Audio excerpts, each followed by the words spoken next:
Ô Jésus, délice de mon cœur, tu connais mes désirs. Je voudrais me cacher au regard humain pour que vivante, je sois comme si je ne vivais pas. Je veux vivre pure comme une fleur des champs. Je veux que mon amour soit toujours tourné vers toi, comme une fleur qui se tourne toujours vers le soleil. Je désire que le parfum et la fraîcheur de la fleur de mon cœur te soient toujours exclusivement réservés. Je veux vivre sous ton divin regard, car toi seul me suffit. Je n'ai peur de rien quand je suis avec toi, ô Jésus, car rien ne peut me nuire. C'est ainsi que sœur Faustine parlait avec Jésus. Dieu a voulu, par l'intermédiaire de cette humble religieuse polonaise, rappeler au monde entier le grand message de sa miséricorde. Mais qui est sœur Faustine? Elle est née en Pologne le 25 août 1905, dans un petit village de Głogów. Elle s'appelait Helena Kowalska. Les parents sont paysans et malgré leur dur travail, ils vivent très pauvrement. Ils y accueilleront pourtant la nombreuse famille de 10 enfants, dont Helena, la troisième. La vie familiale était pieuse et dans leur maison, Dieu avait la première place. Elle va à l'école primaire, mais n'y reste que 2 ans, car ses parents ont besoin de son aide. Déjà à 7 ans, Jésus l'appelle à la vie religieuse. Pour elle, c'est une invitation à mener une vie plus parfaite. Adolescente, elle va travailler comme domestique dans une famille d'un village voisin. En revenant chez elle, Helena demande à ses parents de rentrer au couvent. Leur refus est catégorique. Elle repart à nouveau travailler à Łódź dans une autre famille. Quelque temps plus tard, elle demande à nouveau à ses parents de lui permettre d'entrer au couvent. La réponse est la même. Elle essaye alors d'étouffer en elle l'appel de Dieu en s'intéressant à ce qu'elle appelle les vanités de la vie. Le 1er août 1923 a lieu un événement décisif pour elle. Écoutons-la raconter cela dans ses cahiers. J'étais au bal avec une de mes sœurs. Pendant que tout le monde s'amusait, j'éprouvais des tourments intérieurs. Soudain, au moment où je commençais à danser, j'aperçus près de moi Jésus supplicié, dépouillé de ses vêtements, tout couvert de blessures, qui me dit ces mots. Jusqu'à quand vais-je te supporter et jusqu'à quand vas-tu me décevoir? À ce moment, la charmante musique cessa pour moi. La société où je me trouvais disparut à mes yeux. Il ne restait que Jésus et moi. La personnalité de sœur Faustine transparaît déjà. Souple à la grâce, elle répond avec élan dès qu'elle a la certitude de ce que Dieu lui demande. Sans aucune sécurité, la voilà partie à Varsovie. Elle attend seulement que Dieu lui dévoile la suite de ses projets pour elle. Comme elle décrit dans ses cahiers, elle frappe dans beaucoup de portes de couvent. Sa patience et sa persévérance sont mises à l'épreuve. Puis vient enfin le jour où tout s'éclaire. Enfin, je frappai à notre porte. La mère supérieure, l'actuelle mère générale Michaela, m'accueillit. Après une brève conversation, elle m'invita à aller chez le maître de la maison, demander s'il me recevrait. Je compris tout de suite que je devais prier le Seigneur Jésus. Avec grande joie, je suis allée à la chapelle et lui dis « Maître de cette maison, est-ce que tu me reçois ?»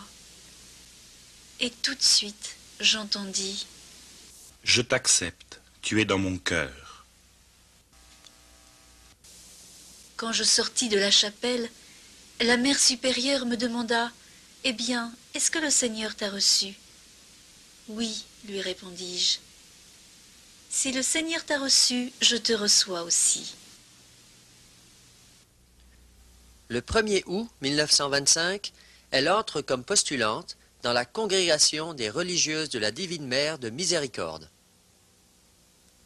Quelques mois plus tard, elle est envoyée à Cracovie pour commencer son noviciat.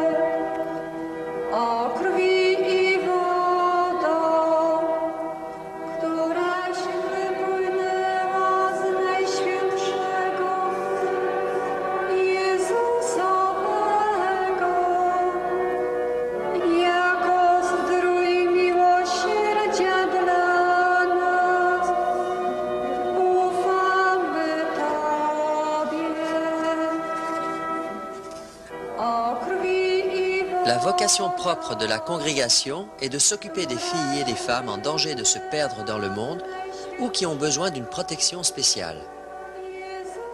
Dans ces maisons de miséricorde, comme on les appelle, elles ont la possibilité de renouveler leur vie intérieure et de retrouver leur place dans le monde.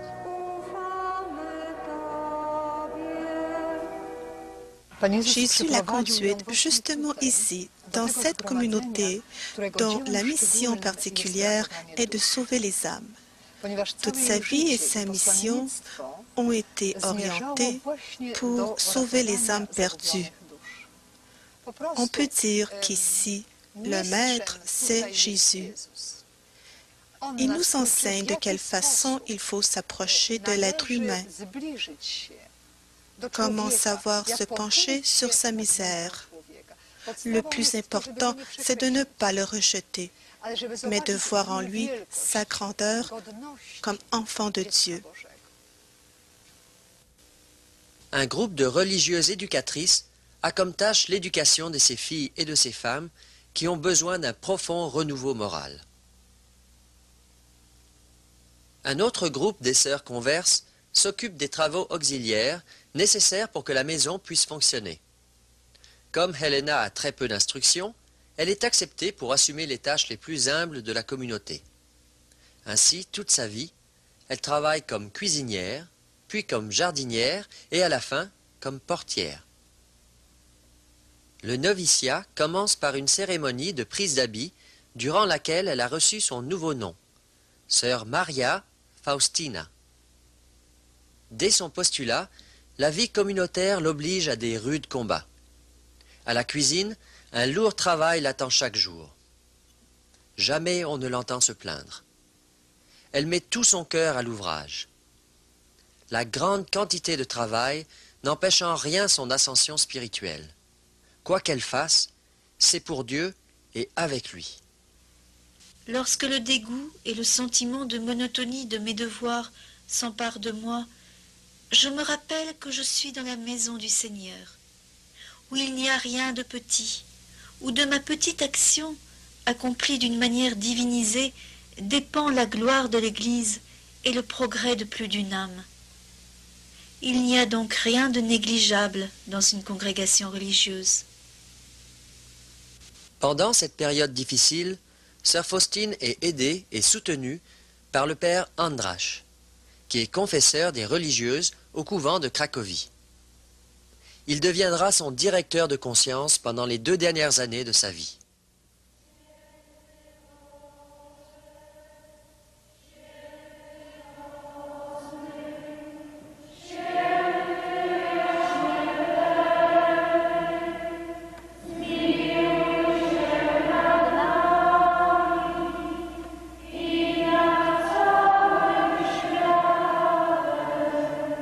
À partir du noviciat, elle entre dans une véritable nuit spirituelle.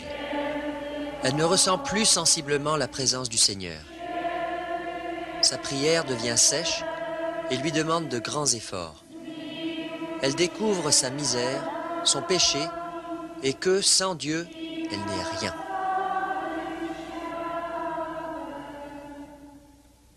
Une pensée terrible pour moi était de croire que j'étais rejetée de Dieu.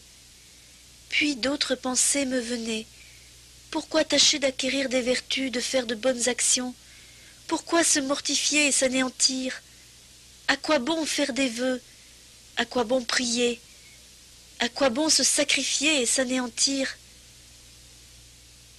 À quoi bon faire, à chaque pas, le sacrifice de soi-même? À quoi bon? Si j'étais déjà rejetée par Dieu, à quoi bon ces efforts? Ici, Dieu seul sait ce qui se passait dans mon cœur. C'est seulement la foi qui donne un sens à la souffrance. La souffrance est un mal. Elle est venue au monde par l'homme, par le péché et par Satan. Dieu ne voulait pas la souffrance et Dieu ne veut pas la souffrance. Mais à ce mal qui est devenu pour l'homme un poids si lourd à porter, la miséricorde de Dieu et sa grandeur a su donner une dimension positive en sanctifiant la souffrance. Sœur Faustine, pourtant une âme si pure, a vécu dans sa vie tant de souffrances. Elle a été purifiée même dans tout ce qui est humain pour devenir sanctifiée, pour que tout dans sa vie soit sanctifié. Dieu a accompli cela en permettant la souffrance. La croix acceptée enrichit beaucoup l'être humain, car à ce moment, il devient ouvert vers Dieu. Il devient humble. Et l'humilité, comme la confiance, ouvre la nature humaine vers l'action divine. Si l'être humain devient riche de Dieu, non pas de lui-même, mais de Dieu, c'est pour cela qu'il devient si beau, et c'est pour cela qu'il attend à donner et à dire à l'autre. Sœur Faustine s'est livrée totalement à Dieu et n'est jamais revenue sur ce don. Avec patience et persévérance, elle traverse cette nuit spirituelle. Parfois, quelques éclaircies de grâce surnaturelle l'aident à tenir bon et à reprendre souffle. Mais la joie que lui procurent ces moments ne dure pas longtemps, et les ténèbres reprennent. La Sainte Vierge me rendit visite, tenant Jésus dans ses bras. La joie remplit mon âme, et j'ai dit, « Marie, ma mère, savez-vous quelle terrible souffrance j'endure ?» Et la mère de Dieu me répondit, « Je sais combien tu souffres, mais n'aie pas peur, j'ai et j'aurai toujours compassion de toi. » Elle sourit affectueusement et disparut. Aussitôt, mon âme se trouva remplie de force et de courage, mais cela n'a duré qu'1 jour. Pendant cette période d'épreuve, Sœur Faustine a aussi compris en profondeur jusqu'où peut aller le désespoir de l'âme qui voit sa misère, ses péchés, et qui est tentée d'en désespérer. Elle, qui a expérimenté même l'angoisse des âmes damnées, restera profondément interpellée à prier pour que les âmes soient sauvées et à soulager leurs tourments spécialement à l'heure de la mort. Je vis mon ange gardien qui m'ordonna de le suivre.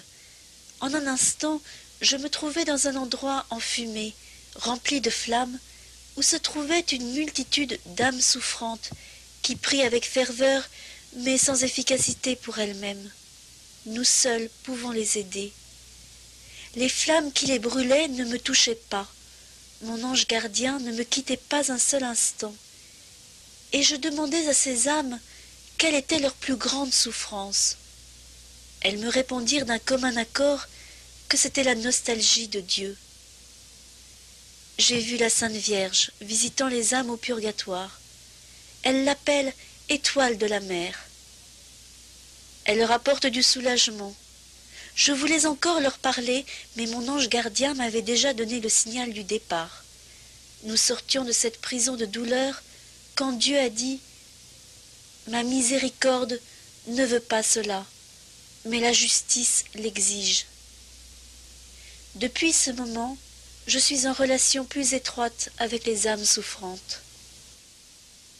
Durant 5 ans, elle renouvelle ses vœux. Après le temps de la nuit, le Seigneur lui fait à nouveau sentir son amour et le cœur de Sœur Faustine s'enflamme.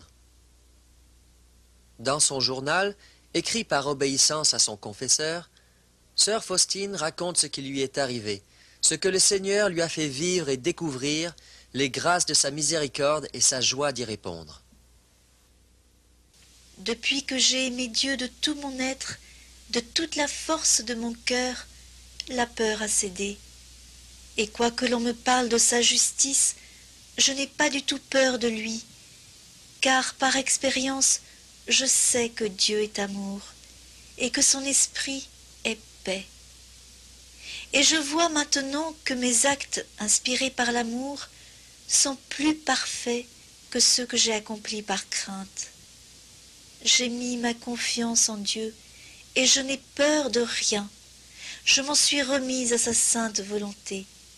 Qu'il fasse de moi ce qu'il veut, je l'aimerai quand même.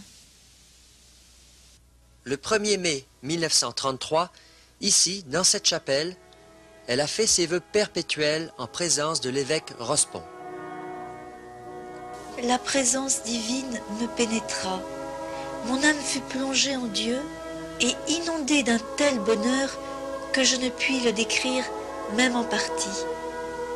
J'étais singulièrement unie à Dieu. Il me semblait, en voyant l'amour dans son regard, que j'allais mourir. J'eus une longue causerie avec le Seigneur, sans prononcer un mot. De ce moment, je me sentis consacrée. Un grand mystère s'est accompli entre Dieu et moi. Mon âme en fut affermie et fortifiée. Dieu m'a laissé comprendre l'unique chose qui est à ses yeux une valeur infinie. C'est l'amour. L'amour de Dieu, l'amour. L'amour est encore une fois l'amour et rien ne peut être comparé à l'acte de pur amour de Dieu. Oh, quels inconcevables égards Dieu a envers l'âme qu'il aime sincèrement. Oh, que l'âme qui, déjà sur terre, jouit de ces égards particuliers, est heureuse. Et c'est l'âme petite et humble. Le signe extérieur des premiers vœux est la croix sur une pèlerine et le voile noir. Le signe des vœux perpétuels est une alliance en argent sur le doigt. C'est l'alliance de sœur Faustine avec Jésus.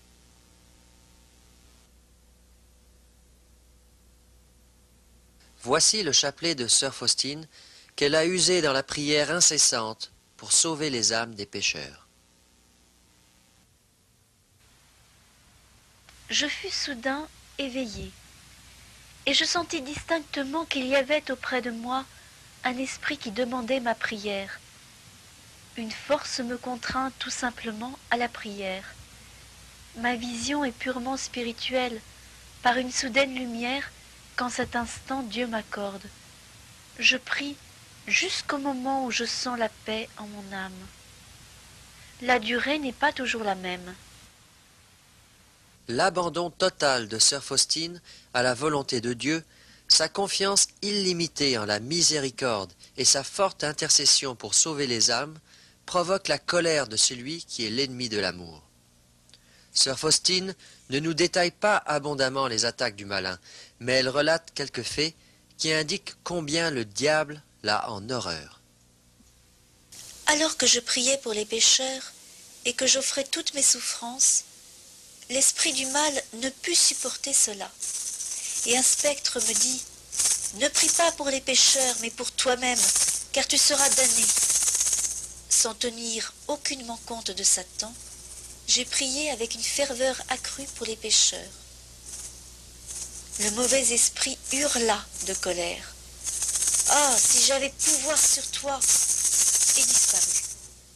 J'ai su que ma souffrance et ma prière gênaient Satan, parce que j'ai arraché bien des âmes à son emprise. Maintenant je reconnais que Satan ne hait rien autant que la miséricorde. C'est elle qui lui cause la plus grande souffrance.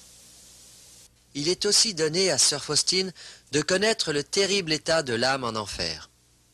Un jour, un ange est venu pour lui montrer l'enfer. Je serais morte à la vue de ces terribles souffrances si la toute-puissance de Dieu ne m'avait soutenue. Que chaque pécheur sache qu'il sera torturé durant toute l'éternité par les sens qu'il a employés pour pécher.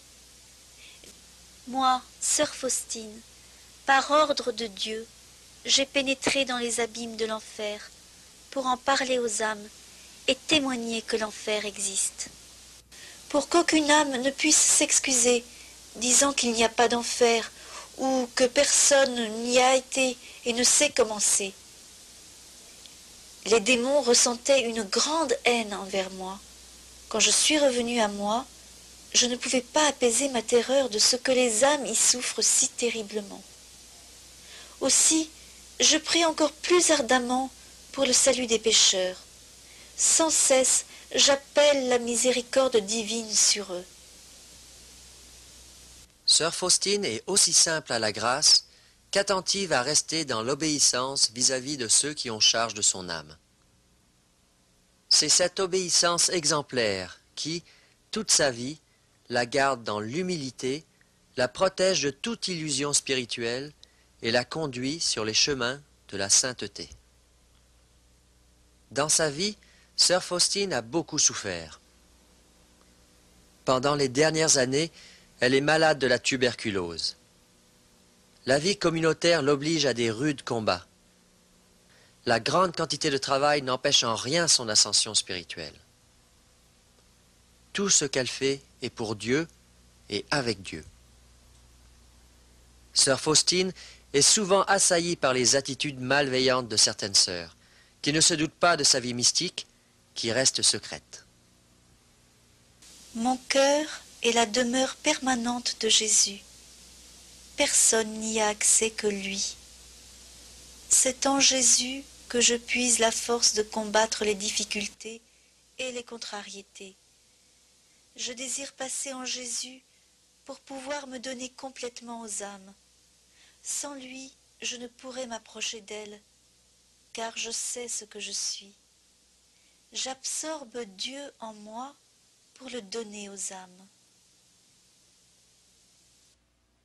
En 1934, à la demande de Jésus, Sœur Faustine s'est donnée comme offrande pour les pécheurs.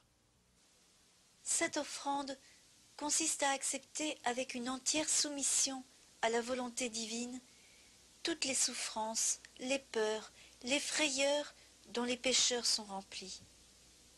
En revanche, je leur donne toutes mes consolations qui découlent de mon intimité avec Dieu. Je n'ai pas peur des coups, car je suis unie à Jésus. Je vais répéter chaque jour cet acte d'offrande en récitant la prière suivante que toi-même, Jésus, tu m'as apprise. Ô sang et eau qui ont jailli du cœur de Jésus, comme source de miséricorde pour nous, j'ai confiance en vous. Quand j'ai reçu de mon confesseur la permission de faire cet acte d'offrande, j'ai commencé tout de suite à en expérimenter les effets. En un instant, mon âme devint comme un rocher, sèche, pleine de tourments et d'inquiétudes. Toutes sortes de blasphèmes et de malédictions se pressèrent à mes oreilles. La méfiance et le désespoir s'installèrent dans mon cœur. Voilà l'état des pauvres que j'ai pris sur moi. Au premier moment, j'ai eu peur de ces horreurs, mais à la première confession, j'ai été tranquillisée.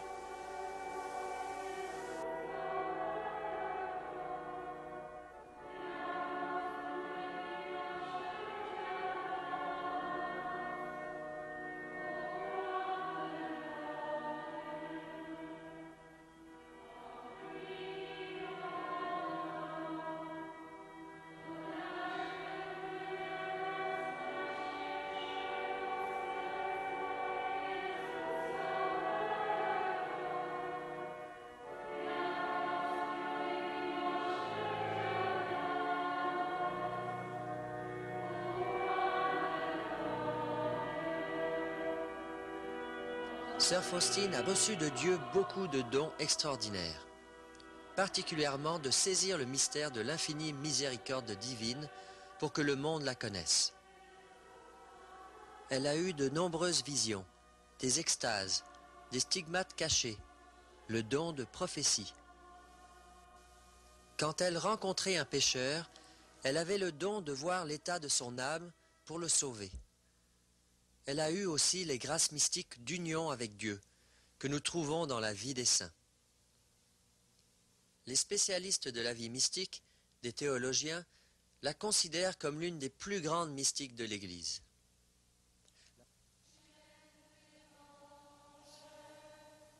Sœur Faustine est morte ici, dans ce couvent, à l'âge de 33 ans, le 5 octobre 1938.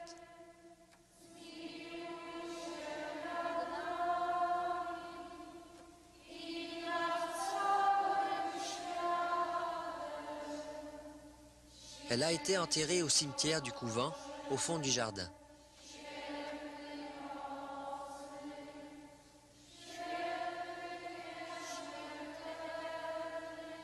En 1966, ses restes ont été transportés ici, dans cette chapelle. Sa tombe se trouve ici, à droite de l'entrée.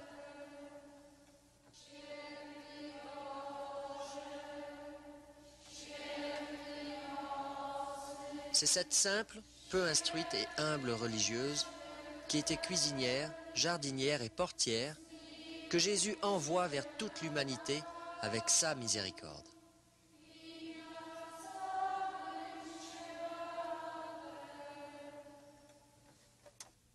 Quelle est cette mission? Glorifier et faire glorifier l'infinie miséricorde de Dieu. Sœur Faustine nous rappelle la vérité que nous connaissons. Dieu nous a tant aimés qu'il a donné son Fils unique pour que ceux qui croient en lui ne périssent pas, mais aient la vie éternelle. Cette vérité est connue, mais dit Jésus, les gens l'ont oubliée. Sœur Faustine nous appelle à une confiance totale en Dieu et nous transmet les nouvelles formes du culte de la miséricorde. N'ayant pas encore un directeur de conscience qui puisse la suivre régulièrement, elle doit souvent faire face aux incompréhensions des confesseurs par rapport à sa vie mystique et à leur méfiance quant à l'appel précis de Jésus. C'est ainsi qu'elle supplie le Seigneur de lui donner un père spirituel qui l'éclaire. Elle devra encore attendre, mais pour l'encourager, le Seigneur lui dévoile dans une vision le prêtre qui, bientôt, viendra l'aider. Le 22 février 1931, Sœur Faustine est envoyée dans le couvent à Płock. C'est là qu'un grand événement a lieu. Écoutons ce qu'elle écrit dans son cahier. Un soir, dans ma cellule, je vis Jésus vêtu d'une tunique blanche, une main levée pour bénir, la seconde touchait son vêtement sur la poitrine. De la tunique entr'ouverte sortaient deux grands rayons, l'un rouge, l'autre pâle. Je fixais le Seigneur en silence, l'âme saisie de crainte, mais aussi d'une grande joie. Après un moment, Jésus me dit: Peins un tableau de ce que tu vois avec l'inscription « Jésus, j'ai confiance en toi ». Je désire qu'on honore cette image d'abord dans votre chapelle, puis dans le monde entier. Je promets que l'âme qui honorera cette image ne sera pas perdue. Je lui promets aussi la victoire sur ses ennemis dès ici-bas et spécialement à l'heure de la mort. Moi-même, je la défendrai comme ma propre gloire. Dès qu'elle reçoit cette révélation, Sœur Faustine est inquiète, car elle ne sait pas peindre et décide de la transmettre à son confesseur. Mais celui-ci lui répond: « Oui, peins l'image de Dieu dans ton âme. » Lorsqu'elle sortait du confessionnal, elle entendit de nouveau ces paroles. « Mon image est en toi. Je désire qu'il y ait une fête de la miséricorde. Je veux que cette image que tu peindras avec un pinceau soit solennellement bénie, le premier dimanche après Pâques. Ce dimanche doit être la fête de la miséricorde. Je désire que les prêtres proclament ma grande miséricorde envers les âmes pécheresses. qu'elle n'ait pas peur de s'approcher de moi. Les flammes de ma miséricorde me brûlent. Je veux les répandre sur les âmes. Toute cette nouvelle mission semble bien difficile à sœur Faustine. Elle se sent incapable de la remplir. Mais Jésus lui fait comprendre que tout est dans sa main.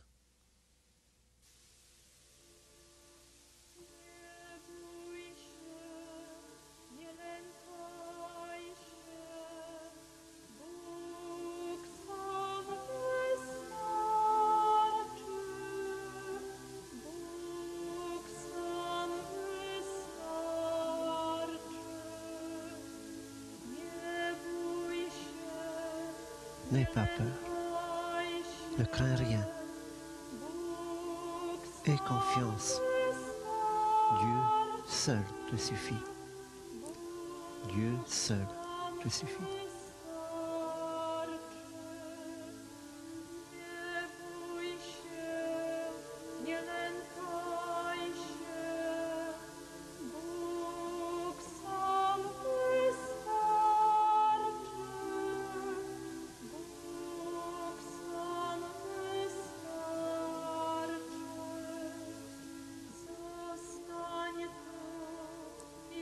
Reste ici et prie avec moi. Veillons ensemble. Veillons ensemble.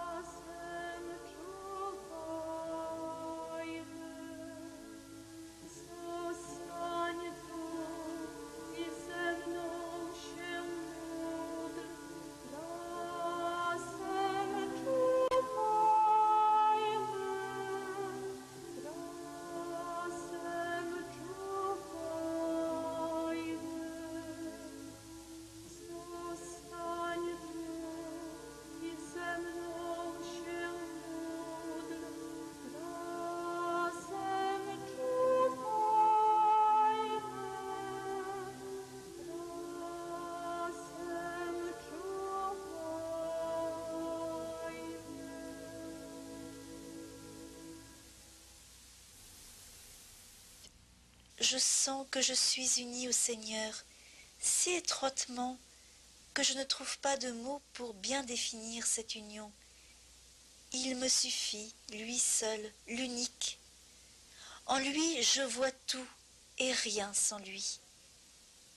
Je ne cherche pas de bonheur en dehors de mon être intérieur où demeure Dieu. Je me réjouis de Dieu à l'intérieur de moi-même. J'y vis sans cesse avec lui. C'est là ma plus grande intimité avec lui, à l'abri des regards humains. La Sainte Vierge m'encourage à me comporter de la sorte avec Dieu. Un mois plus tard, elle est envoyée à Wilno. C'est là que vint un grand encouragement. La semaine de confession arriva, et, à ma grande joie, j'aperçus ce prêtre que je connaissais déjà avant de venir à Wilno. Je le connaissais pour l'avoir vu en vision. L'abbé Michał Sopoćko est docteur en théologie et grand homme de prière. Au début, il était méfiant face aux révélations de sœur Faustine, mais quand il a eu la certitude que cela venait de Dieu, il s'est engagé totalement à cette œuvre de la miséricorde divine. Le père Sopoćko demande au peintre Kazimierowski de faire le tableau du Christ miséricordieux selon les indications de sœur Faustine. Une fois, j'étais chez le peintre chargé de peindre cette image. Comme j'ai été peinée en voyant qu'elle n'est pas aussi belle que l'est Jésus. Mais j'ai caché ma déception profondément dans mon cœur. Je suis revenue à la maison. Je suis allée aussitôt à la chapelle où j'ai beaucoup pleuré. J'ai dit au Seigneur, « Qui te peindra aussi beau que tu l'es ?» Soudain, j'ai entendu ces paroles. Ce n'est ni dans la beauté des couleurs, ni dans celle des coups de pinceau que réside la grandeur de cette image, mais dans ma grâce. Ce premier tableau, peint en 1934, est resté à Wilno, dans l'église de l'Esprit Saint, qui est actuellement la seule église polonaise encore présente dans cette ville. Cette simple, mais humble et courageuse religieuse non instruite, qui avait une confiance totale en Dieu, a été choisie par Jésus comme apôtre de la miséricorde de Dieu. Un jour, il lui a dit, « À l'époque de l'Ancien Testament, j'envoyais vers mon peuple des prophètes. Aujourd'hui, je t'envoie vers toute l'humanité avec ma miséricorde. » Ainsi, cette simple ordinaire religieuse qui était cuisinière, jardinière et portière est envoyée par Jésus vers l'humanité avec sa miséricorde. En quoi consiste sa mission? Rappeler au monde une vérité connue depuis longtemps concernant l'amour miséricordieux de Dieu. Dieu a tant aimé le monde qu'il a donné son Fils unique pour que chaque homme qui croit en lui ne périsse pas, mais ait la vie éternelle. Cette vérité est connue depuis longtemps, depuis qu'est connue la révélation. Mais, dit Jésus, les hommes l'ont oublié. C'est par Sœur Faustine qu'il veut rappeler au monde cette vérité. Le tableau que vous voyez ici a été réalisé après la mort de Sœur Faustine à la fin de la Deuxième Guerre mondiale. Il a été peint par le peintre de Cracovie, Adolf Hewa, qui l'a offert comme remerciement d'avoir été sauvé pendant les événements de la guerre. Le tableau du peintre Hewa est devenu connu par de multiples grâces. Des copies de ce tableau ont été diffusées à travers le monde entier. C'est ainsi que se réalisa la volonté de Jésus, qu'il a manifestée lors de sa première apparition à Płock. Je désire que ce tableau soit vénéré dans votre chapelle et ensuite dans le monde entier. Et il en a été ainsi. Que représente ce tableau? Il nous envoie aux deux événements d'Évangile. Quand Jésus s'est montré aux apôtres dans le Cénacle, nous nous souvenons que cet évangile est lu justement le premier dimanche après Pâques. Jésus est entré, les portes fermées, en saluant les apôtres réunis par les mots « Paix à vous ». Et c'est à ce moment qu'il a constitué le sacrement de réconciliation. C'est le sacrement qui donne à l'homme une telle paix que le monde ne peut lui donner. C'est le premier événement auquel nous envoie ce tableau. Le deuxième, c'est le vendredi saint, la crucifixion et son cœur qui a été transpercé par une lance. Jésus lui-même a expliqué la signification des rayons sur ce tableau. Il a dit que le rayon pâle signifie l'eau qui purifie l'âme. Et le rayon rouge signifie le sang qui est la vie des âmes. Ces deux rayons sont sortis de son cœur transpercé par la lance sur la croix. Ce tableau de Jésus miséricordieux est connu sous le vocable « Jésus, j'ai confiance en toi ». En effet, par sa passion, sa mort et sa résurrection, Jésus manifeste clairement l'amour de Dieu aux hommes. Il nous interpelle à la confiance envers Dieu et à la miséricorde envers les autres. Qu'est-ce que la confiance? C'est plus que de croire en l'existence de Dieu, c'est de nous confier entièrement à l'amour de Dieu qui est notre Père. Jésus disait à Sœur Faustine que la confiance est comme un récipient pour puiser la grâce. Plus il est grand, plus les grâces peuvent se déverser sur nous. Il dit « Les grâces de ma miséricorde se puisent à l'aide d'un unique moyen qui est la confiance. Plus sa confiance est grande, plus l'âme reçoit. Les âmes d'une confiance illimitée me sont une grande joie, car je verse en elles le trésor entier de mes grâces. » À la vénération du tableau de Jésus miséricordieux sont attachées trois promesses, comme Jésus l'a dit. La première d'entre elles, c'est la grâce d'être sauvé. L'âme qui vénérera ce tableau ne périra pas pour l'éternité. La deuxième promesse donne l'assurance de grands progrès dans le perfectionnement de vie chrétienne. Jésus a promis de donner à cette âme la victoire contre les ennemis. Il s'agit bien sûr des ennemis de l'âme. La troisième promesse, c'est la grâce d'une bonne mort. Moi-même, je la défendrai comme ma propre gloire, justement en cette heure la plus difficile de l'homme. Toute grâce dérive de la miséricorde, et la dernière heure est pleine de miséricorde pour nous. Que personne ne doute de la bonté de Dieu. Nos péchés seraient-ils noirs comme la nuit? La miséricorde de Dieu est plus forte que notre misère. Une seule chose est nécessaire, que le pécheur entr'ouvre, ne serait-ce qu'un peu, les portes de son cœur au rayon de la miséricorde divine, et Dieu fera le reste. Mais malheur à l'âme qui a fermé la porte à la miséricorde divine, même si c'est à la dernière heure. La fête de la miséricorde divine, le premier dimanche après Pâques, est une autre façon de vénérer la miséricorde de Dieu que nous transmet sœur Faustine.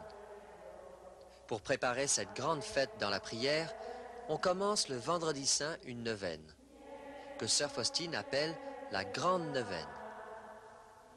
Elle se termine le premier dimanche après Pâques. Je désire que durant ces 9 jours, tu amènes les âmes à la source de ma miséricorde, afin qu'elles puisent force et soulagement, ainsi que toutes les grâces dont elles ont besoin dans les difficultés de la vie et particulièrement à l'heure de la mort. Chaque jour, tu amèneras jusqu'à mon cœur un nouveau groupe d'âmes, et tu les plongeras dans l'immensité de ma miséricorde. Et moi, je les conduirai toutes dans la maison de mon Père. Tu feras cela dans cette vie et dans l'autre. Je ne refuserai rien à toute âme que tu amèneras à la source de ma miséricorde. Et chaque jour, tu imploreras mon Père, au nom de ma douloureuse passion, de t'accorder des grâces pour ces âmes-là. Jésus accorde à la célébration de la fête de miséricorde une promesse toute spéciale.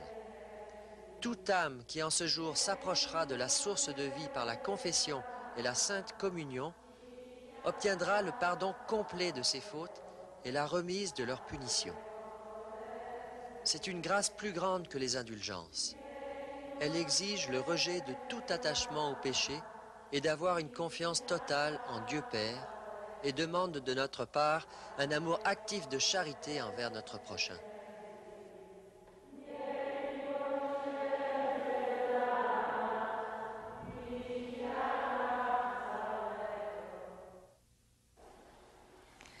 Une autre façon de vénérer la miséricorde divine, c'est la petite couronne, le chapelet révélé à Vilno le 13 et 14 septembre 1935.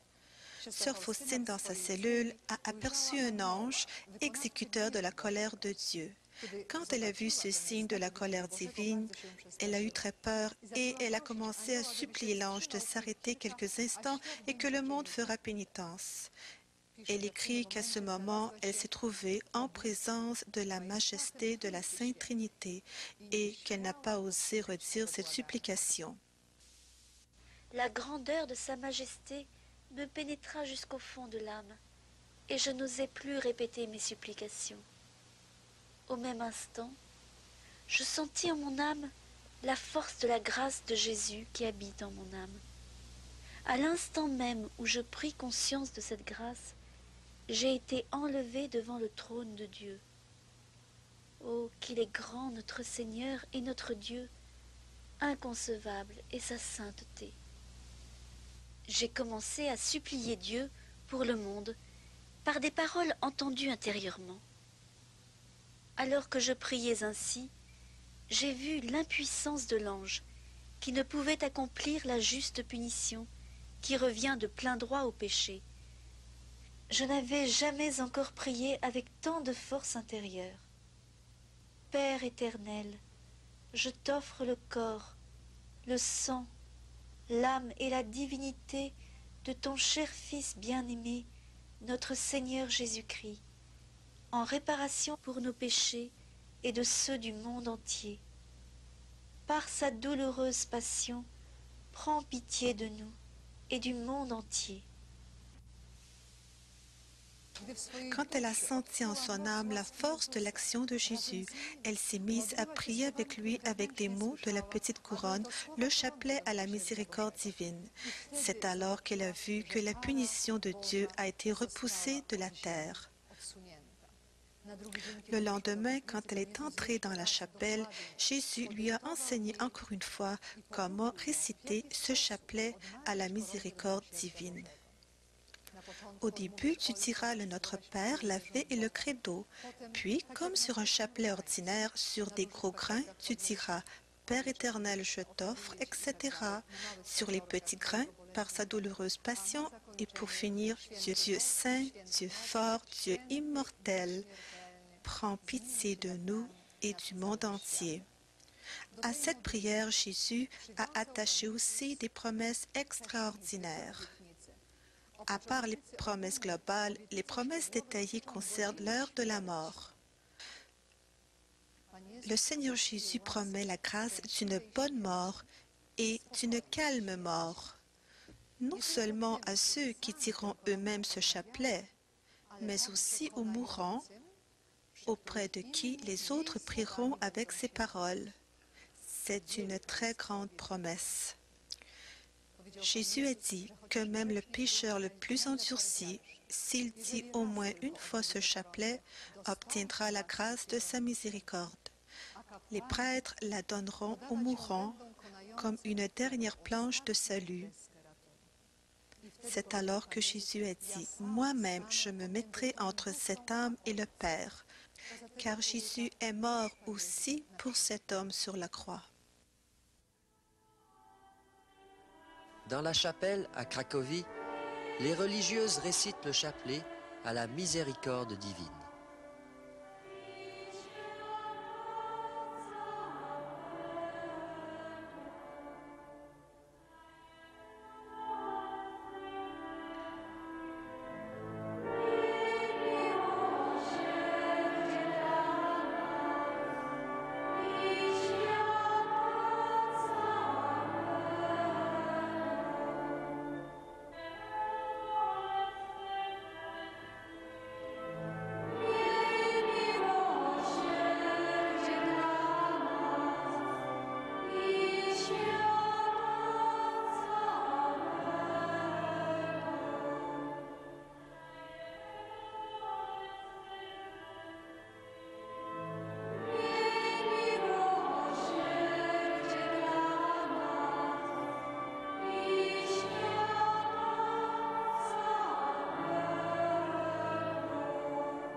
Père éternel, je t'offre le corps, le sang, l'âme et la divinité de ton cher Fils bien-aimé, notre Seigneur Jésus-Christ, en réparation de nos péchés et de ceux du monde entier.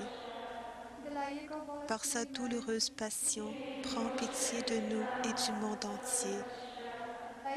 Par sa douloureuse passion, prends pitié de nous et du monde entier.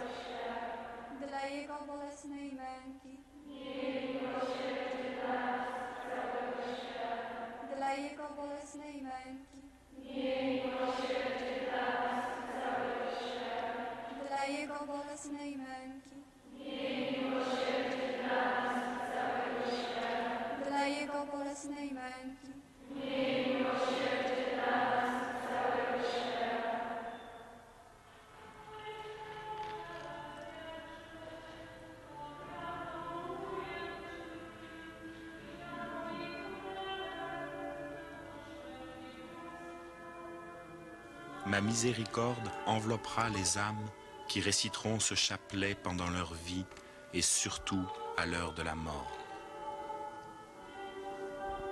Quelle grande grâce j'accorderai aux âmes qui diront ce chapelet.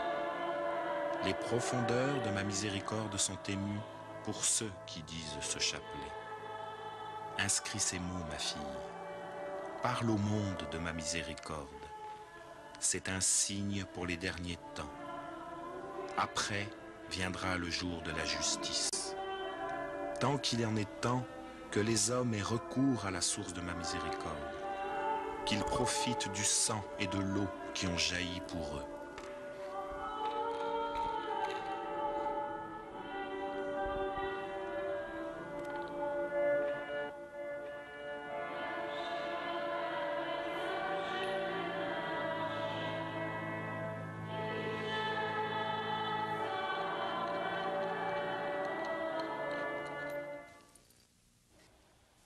Une autre forme de la vénération de la miséricorde divine, c'est 3 heures de l'après-midi, l'heure de l'agonie de Jésus sur la croix.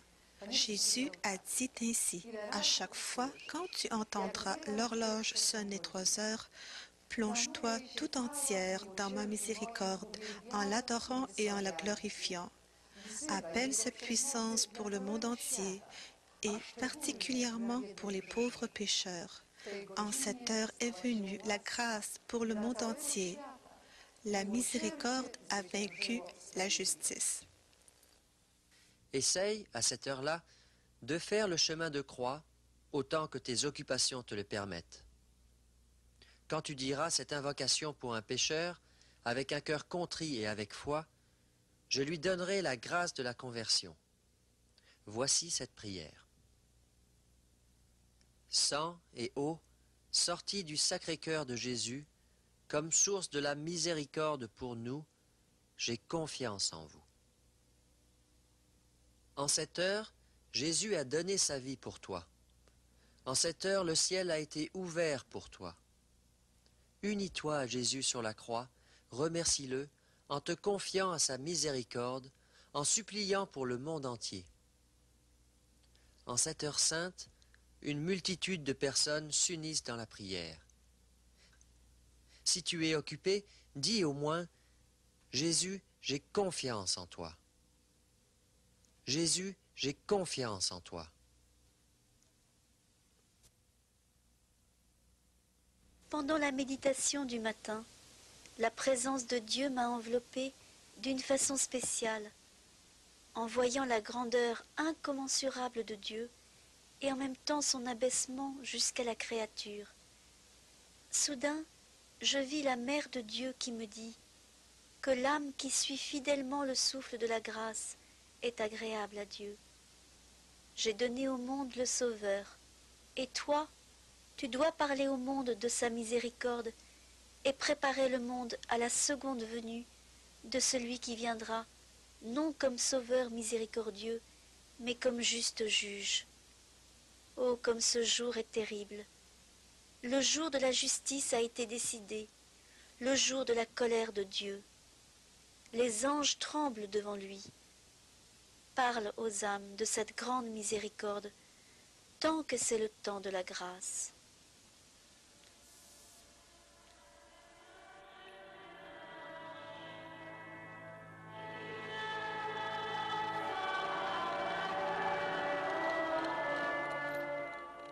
Dans sa vie, sœur Faustine a beaucoup souffert. Pendant les dernières années, elle est malade de la tuberculose. En décembre 1936, l'état de sa santé s'aggrave et ses supérieurs l'envoient faire une cure dans un hôpital à Prandtnik. Même sans force physique, elle continue à répondre à l'appel des âmes agonisantes pour les accompagner de sa prière. Alors qu'elle n'a pas la possibilité de recevoir la communion pendant plusieurs jours, laissons sœur Faustine raconter cela. Je vis soudain, près de mon lit, un séraphin qui me donna la sainte communion. Après cette communion, mon esprit se plongea dans l'amour divin et la stupéfaction. Cela se répéta pendant 13 jours. Mon cœur m'attire là où mon Dieu est caché, où il demeure nuit et jour avec nous. Sous l'apparence de la blanche hostie, il dirige le monde entier et vit au plus intime des âmes. Mon cœur m'attire là où mon Seigneur se cache, où son amour s'est anéanti. Mon cœur sent que c'est la source d'eau vive, c'est mon Dieu vivant, un simple voile le cache. Le 5 octobre 1938, au milieu d'intenses douleurs, mais avec une profonde paix, sœur Faustine rend son âme au Seigneur.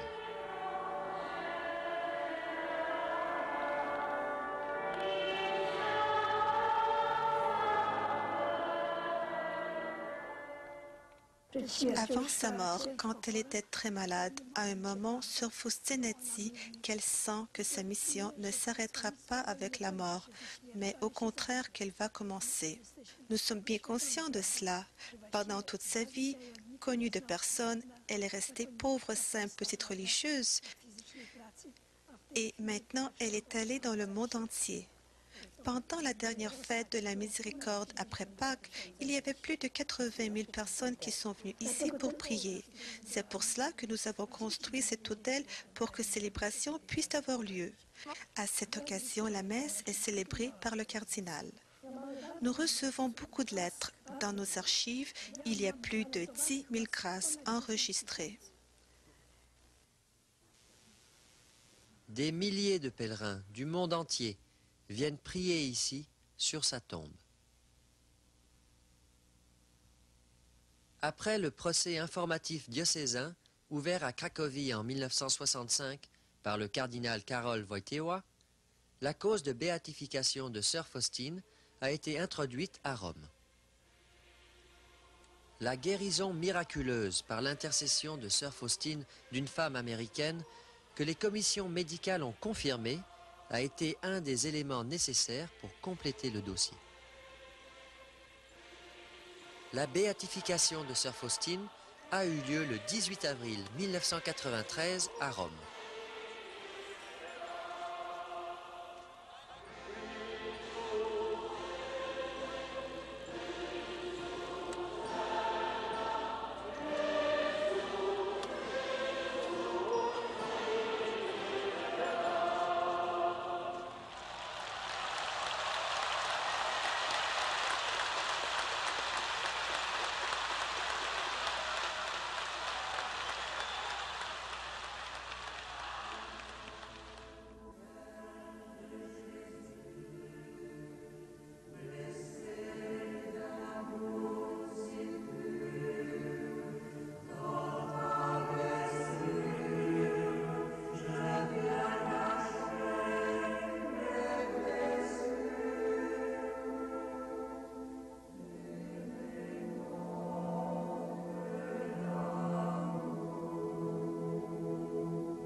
Je te remercie, mon Dieu, de m'avoir créé, de m'avoir du néant appelé à l'existence, d'avoir imprimé ta divine empreinte en mon âme et de ne l'avoir fait que par amour.